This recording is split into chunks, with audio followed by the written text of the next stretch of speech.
Hello, Serious Survivor here.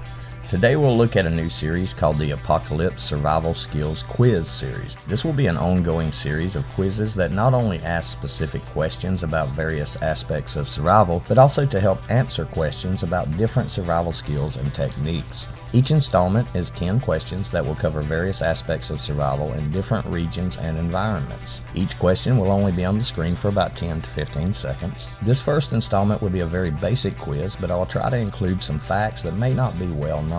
So let's get started.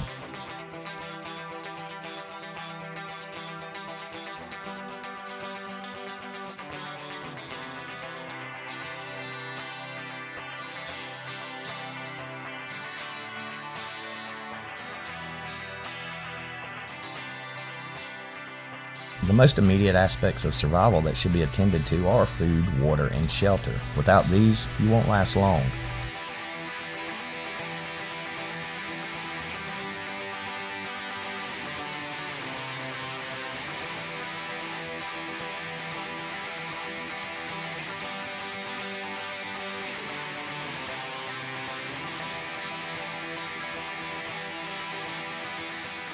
Bow drill. The idea and process of starting a fire with a bow and drill is fairly simple, yet it will require a lot of effort and persistence to actually produce a fire. To do so, we'll need the following items. Socket.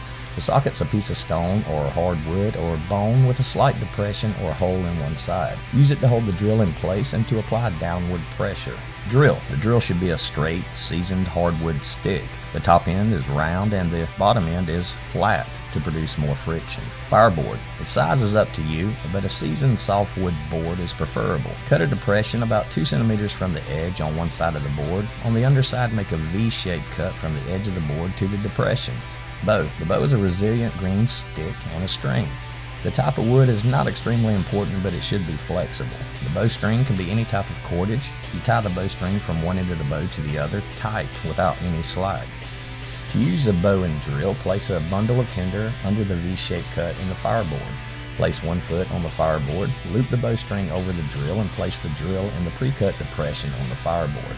Place the socket held in the other hand on the top of the drill and hold it in position. Press down on the drill and move the bow back and forth with a sawing-like action to spin the drill. The more pressure and more consistent you are with maintaining the location of the drill, the easier and more efficient the process will be. Leverage is the key. Once you have established a smooth motion, then apply more downward pressure and work the bow a little faster. This action will grind hot black powder into the tinder, eventually causing an ember, and you can blow on the ember until it ignites.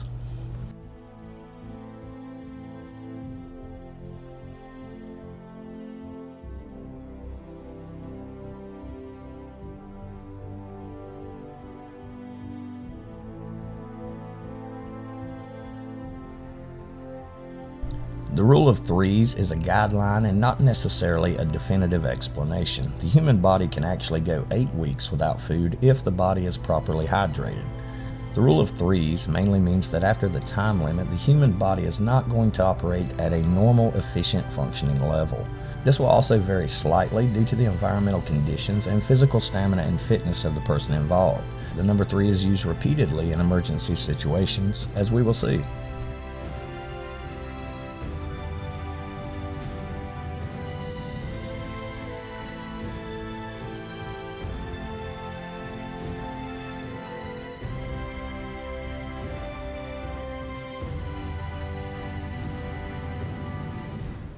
The most common and most effective method of signaling for help, assuming you don't have any electronic equipment, is the signal fire. A well-built signal fire will attract attention for miles in every direction. It also has the added benefit of indicating to an airborne rescuer, like a helicopter or such, what the wind conditions are like in your location. Distress signal can be 3 fires or 3 piles of rocks in a triangle, 3 blasts on a whistle, 3 shots with a firearm, 3 flashes of a light in succession, followed by a 1-minute pause and repeated until a response is received.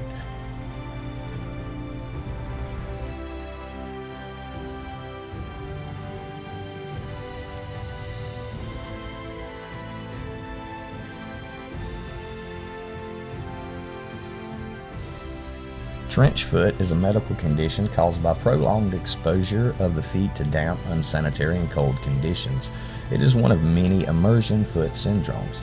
The use of the word trench in the name is a reference to trench warfare. Affected feet may become numb, affected by erythema or turning red, or cyanosis turning blue as a result of poor blood supply, and may begin emanating a decaying odor when the early stages of necrosis or tissue death sets in. As the condition worsens, feet also begin to swell. Advanced trench foot often involves blisters and open sores which lead to fungal infections. This is sometimes called tropical ulcers or jungle rot. If left untreated, trench foot usually results in gangrene, which may require amputation. If trench foot is treated properly, complete recovery is normal, though it is marked by severe short-term pain when the feeling returns. Excessive sweating or hyperhidrosis has long been regarded as a contributory cause.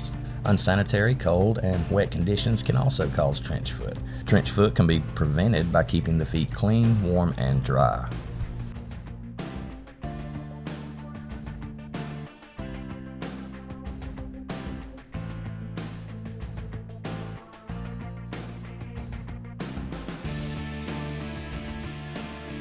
Count the number of seconds between flashes and claps and divide this number by 5 to estimate how many miles away an approaching storm is. The speed of sound is 343.21 meters per second, or 1,126 feet per second. A mile is 5,280 feet, so it takes sound waves traveling through the air 4.689 seconds to travel a mile, or approximately 5 seconds for easy math when figuring this out in the wild. In common everyday speech, the speed of sound refers to the speed of sound waves in air. However, the speed of sound varies from substance to substance.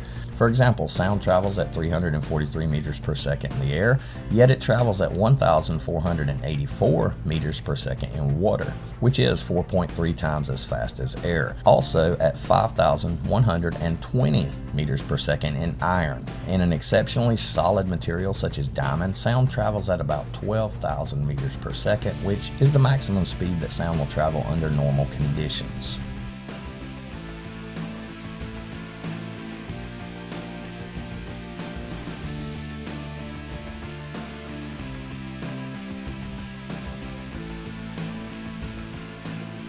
Eating snow can dehydrate a person because a person's body expends more energy to heat and melt the snow. Eating snow is therefore not advised in a survival situation.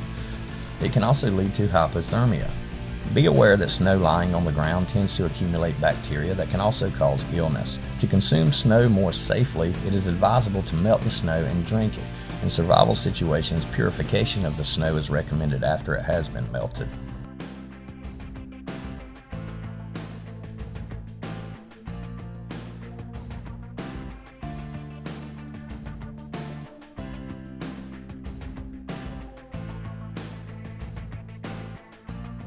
From the answers given, the best option is the eyes. Venomous snakes tend to have elliptical pupils, while non-venomous snakes have round pupils. This is not a foolproof method, as the coral snake does have round pupils. And in reality, if you're this close to the snake, it may be too late. Better ways to help distinguish are a snake with heat-sensing pits is usually venomous. Triangular heads are another commonality in the most venomous snakes. The rattlesnake, copperhead, and water moccasin all have arrowhead faces. If you can get close enough to see, pit vipers also have pupils that are oblong like a slit. The best method is to study and be familiar with the different types of snakes in the area you are in and the surrounding areas.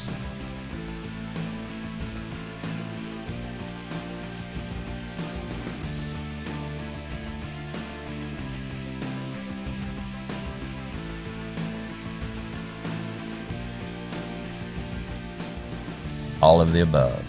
The risk of eating a toxic plant is deadly. When searching for an edible plant, stay clear of shiny leaves, plants with thorns, umbrella-shaped flowers, white or yellow berries and plants with seeds inside a pod. Foraging for edible plants is a valuable asset, yet can have extremely detrimental consequences if proper identification is not made. Never eat anything you cannot positively identify and deem safe. Learn the Universal Edibility test. The Apocalypse Tips series of edible plants discusses how to properly use this test to determine edible and toxic plants. This is a very challenging area, as there are as many toxic and poisonous plants as there are edible ones, so be very careful.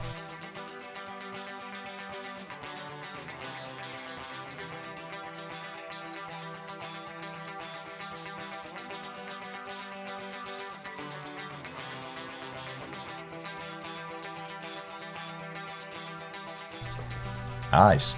If you have the time and patience, you can actually shape and form a clear piece of ice into a convex lens. This will let you use it similar to the method of using a magnifying glass to concentrate sunlight and start a fire. This is definitely a more time-consuming method, but the option is there. Well, that's it for now. I hope you enjoyed the quiz. This was just a brief introduction to the series, and I'll try to bring out and talk about some of the lesser known yet effective techniques, tactics, and skills for surviving in any environment. Check out the new website, SeriousSurvivor.com. I'm adding more to the site daily. I will have the free download section up soon, and in this section I will be posting printable PDFs and similar documents. I'm working on building an extensive library of maps of the entire United States to begin with, and expand from there. These will be topographical, landmark, and street maps of every city, town, national park, forest, and mountains. My goal in that section is to have all types of maps of every part of the U.S. for free download. Remember, at Serious Survivor, everything is about knowledge and information. All of our links and downloads will always be free to everyone. There will be more upcoming in the quiz series, and they will get harder as we go. Thanks for watching. Please help the channel by liking, subscribing, and sharing. And for now, Serious Survivor, out.